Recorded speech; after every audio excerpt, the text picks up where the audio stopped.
দিন আগের কথা, একটি নদীতে একটি কুমির বাস করত এবং অন্যদিকে এক জঙ্গলে একটি বাস করত দুষ্ট শিয়াল। একদিনকে শিয়াল সেই নদীর ধারে দিয়ে হেঁটে আসছিল। হাঁটতে হাঁটতে সে হঠাৎ করে কুমিরের সাথে দেখা হয়ে গেল। কুমিরকে দেখে শিয়াল বলল, এ কি কুমির ভাই, তুমি জলের ওপরে, তোমাকে দেখা যাচ্ছে, তোমার কি হয়েছে? তুমি তো জলে ছাড়া থাকো না, তুমি ওপরে কেন এসছো?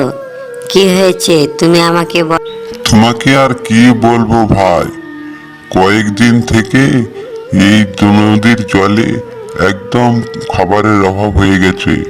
কোথাও খাবার খুঁজে পাচ্ছি না। আমি খুব কষ্ট পাচ্ছি শিয়াল ভাই। আমি 3 দিন থেকে কিচ্ছু খাইনি, বুঝলে? এখন কি করব আমি কিছুই বুঝে উঠতে পারছি না। তুমি একটা কিছু উপায় বলে দাও আমাকে, কি করলে আমি খেতে পাবো? এই সামান্য কিছু নিয়ে তুমি এত চিন্তা ভাবনা করছো বন্ধু? তুমি কোনো চিন্তা করো না।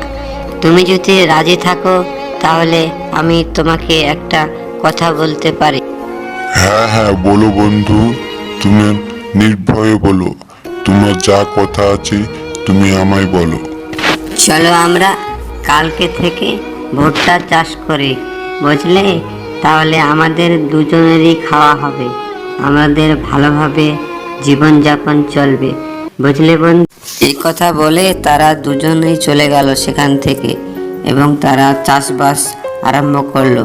কিছুদিন যাওয়ার পরে সে ভুট্টা বড় হয়ে উঠল এবং কিছুদিন পর শিয়াল একা এসে সে ভুট্টার জমিতে এসে বলল, আরে আরে আরে, এ তো খুব সুন্দর হয়ে ভুট্টা হয়েছে।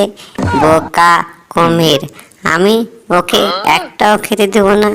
আমি প্রত্যেক দিন আসবো আর সবগুলোই নিয়ে চলে যাব, তখন বুঝবে কুমির বেটা।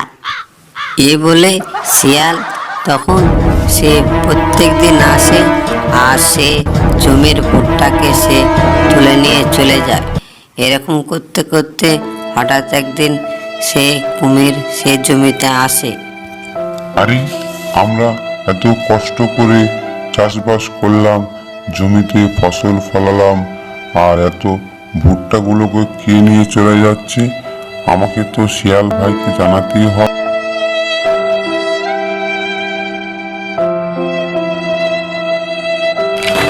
শিয়াল ভাই, শিয়াল ভাই, আর বলো না, আমাদের ভুট্টাকে কে নিয়ে চলে যাচ্ছে? আমি এই মাত্র দেখে আসলাম। তাই নাকি? কি বললে তুমি? কার এত বড় ক্ষমতা আছে যে আমাদের ভুট্টাকে নিয়ে যাবে? তাকে পেলে আমরা জিন্দা খেয়ে নিব, বুঝলে বন্ধু? কুমির তখন এ কথা শুনে সেখান থেকে চলে যায়। এরকম করতে থাকে কিছুদিন শিয়াল পণ্ডিত। হঠাৎ একদিন কুমির সে জমিতে যে দেখলো যে শিয়ালি প্রত্যেক দিন তার ভুট্টোকে নিয়ে চলে যায়। তারপরে কুমির তার বাসায় চলে গেল। বেটা শিয়াল পণ্ডিত, তুই এত বদমাস, আমি তো আগে ভাবতে পারিনি। আমি কত কষ্ট করে জমিতে চাষ করলাম আর তুই ভুট্টাগুলোকে নিয়ে চলে যাস। আজকে তুই আমার কাছে আয়, তারপর তোকে দেখাচ্ছি মজা।